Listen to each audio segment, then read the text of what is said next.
I really want to start by looking at the extraordinary tale of how two cities, one in Germany and one in the United States, could come up with such completely different conclusions during the year of 2012.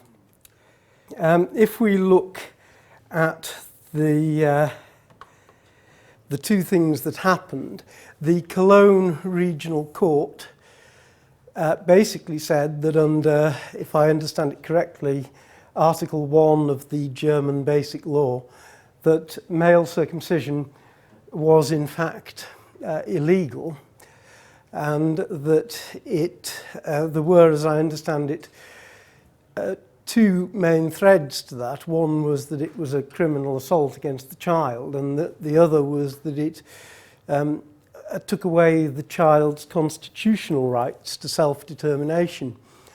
And for some of us who've been trying to make that point for a long time, and where our seed seems to have fallen on stony ground, this really was quite refreshing and music to our ears.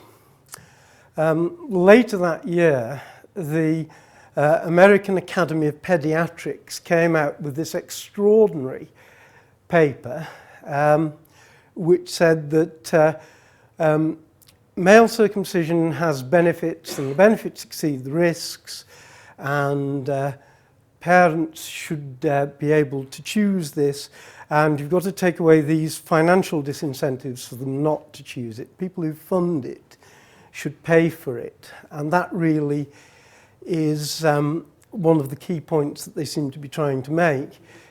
It really was quite an extraordinary paper, because having been reading quite a lot of the material from rabid pro-circumcision advocates over the last 20 years, the AAP paper really had a very similar sort of feel to it. And I read recently an MSc or a master's degree dissertation which examined it in the context of it being a rhetorical exercise. And that really took the words right out of my mouth, because it was very much a rhetorical exercise. It was a piece of advocacy for circumcision. Some of the most extraordinary things in that paper included the fact that they said that we don't know what the risks of circumcision are. There isn't really any very good evidence to tell us what the risks are, but the benefits exceed the risks. I'm not really sure how you can conclude that the benefits exceed the risk when, to the best of my knowledge, there's been no prospective study of any quality, or even at all, that actually examines what the risks of circumcision might be. So in a sense, I want to try and examine why that difference might exist.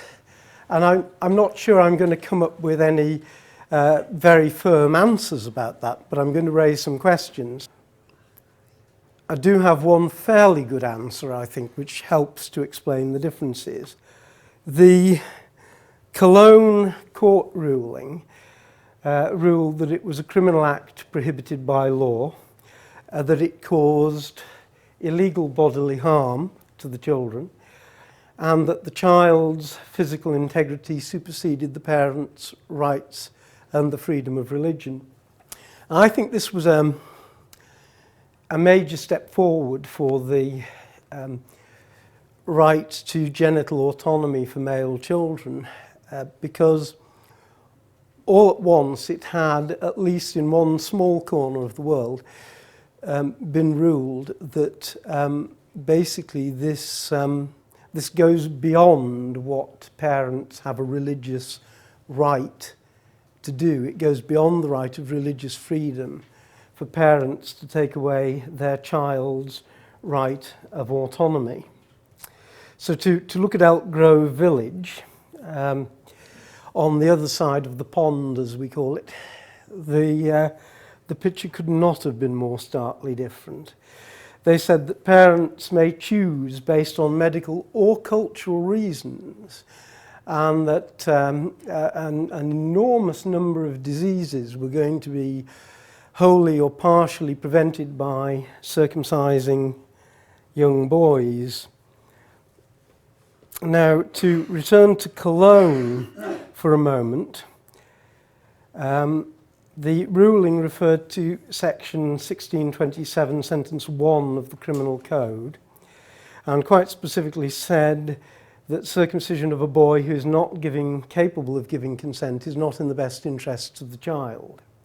The American Academy of Pediatrics, on the other hand, says that complications are infrequent, most are minor, and severe complications are rare. Those rare, severe complications can, of course, be devastating, and it's really part of an illustration of its value as a rhetorical exercise that it plays this sort of word game about complications are infrequent and most are minor, and anything severe is really rare. We don't need to worry about it. Of course, those of us who've looked into this in any detail know that circumcision really can result in loss of the glands, loss of the entire penis, or death. And a whole host of other rare complications have been published which can be devastating, such as tetanus, for example, is one that springs to mind, a variety of infections, staphylococcal scalded skin syndrome, very often requiring large amounts of skin to be debrided, cut away from the lower part of the torso and the upper part of the legs of the child to treat it. And this may not be common, but if you happen to be the child that suffers it, then your benefits certainly don't exceed your risks. And that really is part of, I think, what AAP are doing, that they're not, or to be more exact, the AAP Task Force on Circumcision are, in a sense, refusing to look at the child as an individual human being. That really brings me on to the question of why. As I noted before, the AAP report clearly used the language of pro-circumcisionists, people that we know like Brian J. Morris of Sydney University, who hasn't seen a reason for circumcision that he didn't like, or a reason against circumcision that didn't amount to a grossly negligent view of the medical evidence. They looked at circumcision presupposing the answer, and they were looking at the revenue stream. It was very obvious that they're actually looking at funding, and some of the people in this room have contributed to getting American Medicaid to take away coverage for newborn circumcision over the last few years. And we had an informal meeting yesterday at which Martin reminded us that one of the reasons why private healthcare insurance in the United States hasn't been willing to remove circumcision as a covered benefit is the fact that they're working in a competitive market, and they're worried that if they take away coverage for something which is seen as popular, then they will lose business to competitors.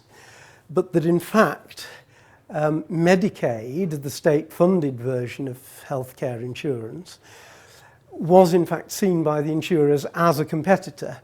And so now that many of the Medicaid providers have seen it, some of the private healthcare insurers have also seen that they should defund it. And that's something that's obviously worrying those who perform circumcision. I have to say that I personally would raise the question as to whether the AAP report was deliberately fraudulent, because it was very clearly selective in its citation of the literature. It misrepresented the references cited.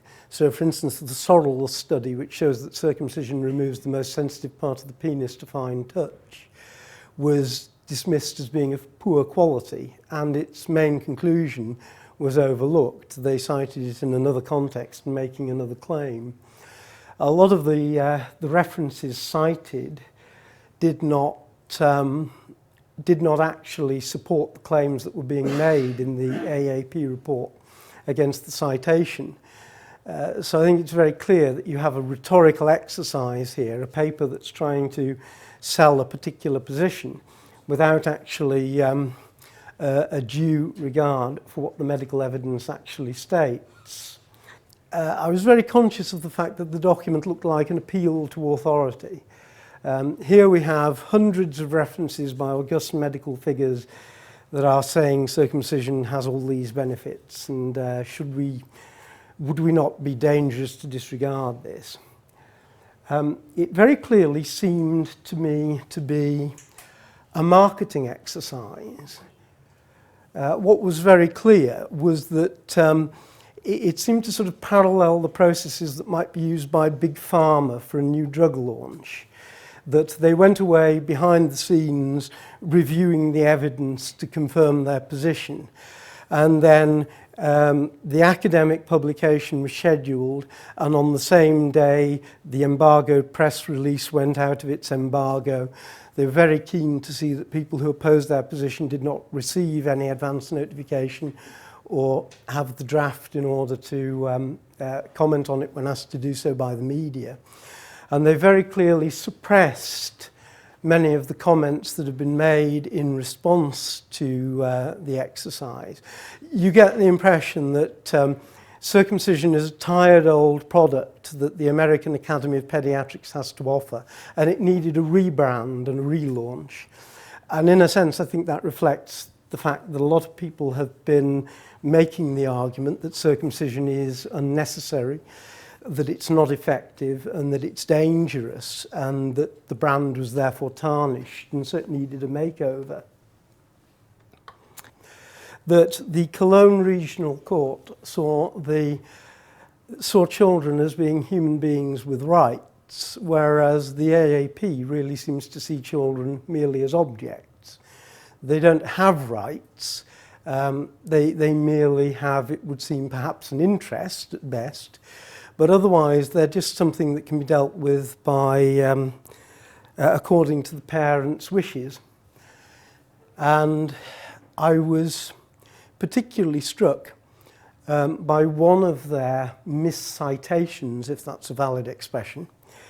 They have the American Academy of Pediatrics has very good policy on informed consent, and particularly proxy parental consent, and which states that children have a right to receive competent medical treatment based on what the child needs, not what someone else expresses. And yet the Task Force on Circumcision report stated that the United States gives parents broad latitude to make decisions on behalf of their children, and cited the AAP policy on informed consent as a reference for that claim. And that's quite the opposite of what the AAP policy on informed consent does in fact claim.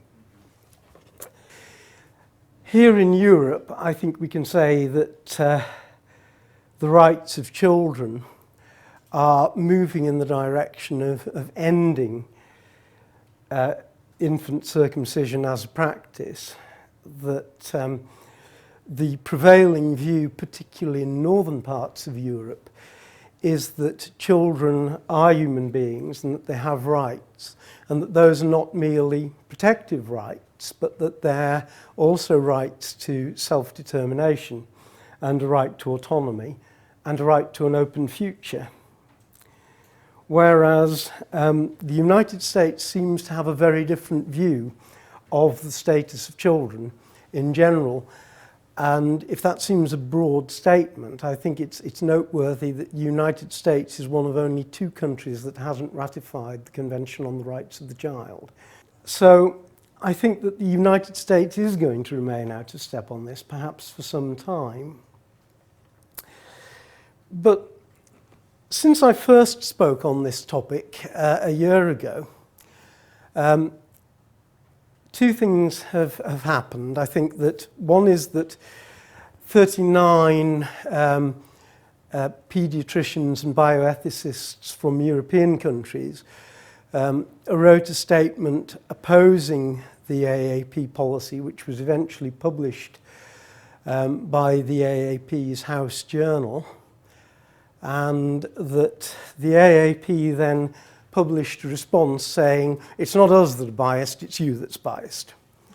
I think psychiatrists refer to that as projection. But since then, I really have been sort of thinking about what influences might have been underlying this extraordinarily pro-circumcision statement that they've actually come out with. And some of these might be controversial, but it's clear that there are financial interests, that American doctors are paid for doing circumcisions.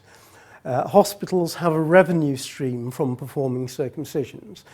And there are lots of anecdotal reports about how, far from making an informed choice, parents of newborn children are almost bullied into getting their children circumcised by the hospitals. It seems that, you know, that they come under constant pressure that they haven't signed the consent for the circumcision and they please sign it now. And in some cases, they just do the circumcision anyway and to get the signature later. And this reflects the fact that it's a billable code. And another interesting development since then is that the United States from next year is seeking to implement ICD-10, the International Classification of Disease version 10. And one of the codes in ICD-10, I think it's N47.0, is adherent prepuce, newborn. So basically, a normal state in which all baby boys are born is classified as disease. And the online guidance for ICD-10 states quite clearly that this is a billable code, that a hospital can bill for giving treatment for a newborn with an adherent prepuce. Religious interests. That it seems, while any sort of discussion of religion is controversial, and particularly if you seem to be implying that there might be a Jewish conspiracy, but it's very clear that several of the members of the panel that discussed this at the AAP are known to be Jewish, and as such they clearly have a religious interest. One member of the panel, is it Andrew Freeman, I think, actually has stated quite publicly that he circumcised his own son on the kitchen table. And clearly others are known to have a religious interest, like Susan Blank, for instance, the chairman, and Peter Kilmarks. Peter kill someone anyway. I can't help but wonder, from some of the things I see coming out of America, if there is genuine belief on the part of the medical profession that circumcision is a kindness, that it is one of those procedures which might be a little bit distressing for others to watch, but you really are improving the lot of this child if you do it, you know. And so, you know, let's suspend any empathy for this. Let's just get it done because it really is going to make the lot of the child better. And I think that that is something that we perhaps have underestimated, that there is this sincere belief. I actually heard one American doctor interviewed who quite seriously, without a hint of irony, actually stated that if you choose not to have your son circumcised, you would have to scrub the inside of his foreskin 6 times a day to keep it clean. I'm sorry, I haven't got a reference for that, but I have actually seen that one. Really quite a bizarre claim. Another of the little dark corners which we can't shed much light on is the fact that Big Pharma has a need for foreskins. They use foreskins and tissue derived from foreskins for drug testing. And the pressure to reduce the amount of testing on animals has increased the pressure for human tissue models. And the use of human foreskin fibroblasts is described by some of the companies who do this as having no troublesome ethical concerns. So it's very clear that there are a number of biotech companies to which you can go and you can buy cell lines derived from human foreskins or even intact human foreskin tissue. And what we don't have is any documentary evidence of the foreskins actually being sold on by the hospitals. But again, you can well understand that if a hospital can charge the parent's insurance company for doing a circumcision and then can also get a fee by selling on the foreskin, that they would have a very clear financial incentive to actually maintain a policy of performing circumcisions. I'm at risk of sounding very paranoid now, but I have often wondered whether there is a covert US government policy in favour of circumcision. And I remember having discussed this with Martin many years ago, and it would seem that the CIA have had a particular interest in whether the people they're recruiting were intact or circumcised. There's also a fairly good resource in terms of information about the prevalence and incidence of circumcision worldwide on the CIA website. It seems to be something they've taken a big interest in. Those of us who were at the conference in Helsinki last year will have heard a very stimulating paper by Frederick Hodges in which he made the claim that the 1965 study by Gök Kansever, I know that's not the authentic pronunciation, but I'm afraid Turkish isn't one of my languages. That study was in fact funded by the CIA, and that its publication in 1965 seems to have coincided with a big increase in the number of neonatal circumcisions being done in the United States. And if I understand it correctly, the peak in the number of the neonatal circumcision rate was reached in the 1980s, I think.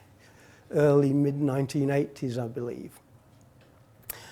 So it's just, it almost seems sort of paranoid to suggest that there might be such a thing. But I think it would also explain the fact that any sort of regulatory body or professional body, particularly in the United States, that you approach, but to a lesser extent in other countries too.